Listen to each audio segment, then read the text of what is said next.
આજે વાત કરીએ બનાસની ધરતી પર વસેલા એક નાનકડા પરંતુ ઇતિહાસથી ભરપૂર ગામની।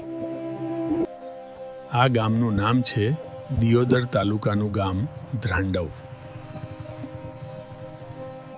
કહેવાય છે કે આશરે 500 થી 700 વર્ષ પહેલા આ વિસ્તારમાં આયર સમુદાય વસતો હતો। આયરોએ અહીં એક કૂવાનું નિર્માણ કર્યું હતું, જે એ સમયના લોકો માટે જીવનનો આધાર બન્યું હતું। સમય જતાં આયર સમુદાય અહીંથી ગયો અને આ વિસ્તાર ગામ નહીં પરંતુ જંગલ જેવો બની ગયો।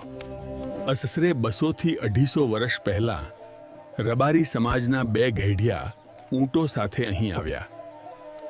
એક દિવસ તેમણે અહીંથી પક્ષીઓનું ટોળું ઉડતું જોયું અને અહીં કંઈક વિશેષ હોવાનો અહેસાસ થયો।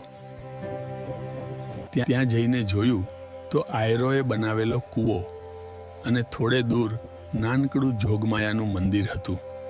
આ ગામમાં આજે પણ માં જોગમાયાની સેવા અને પૂજા શ્રદ્ધાપૂર્વક થાય છે। અષાઢ મહિનાની ચોમાસી ચૌદશના દિવસે આખા ગામને પ્રસાદ વહેંચવામાં આવે છે।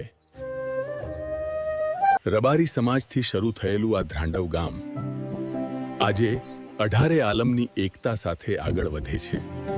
આ હતો મારા નાનકડા ગામનો ઇતિહાસ, જે સમય સાથે સાંભળ્યો છે, જોયો નથી। જો તમને વિડીયો ગમ્યો હોય તો લાઈક કરો, શેર કરો અને મારી ચેનલ SP એડિટ સુરેશને સબસ્ક્રાઇબ કરજો।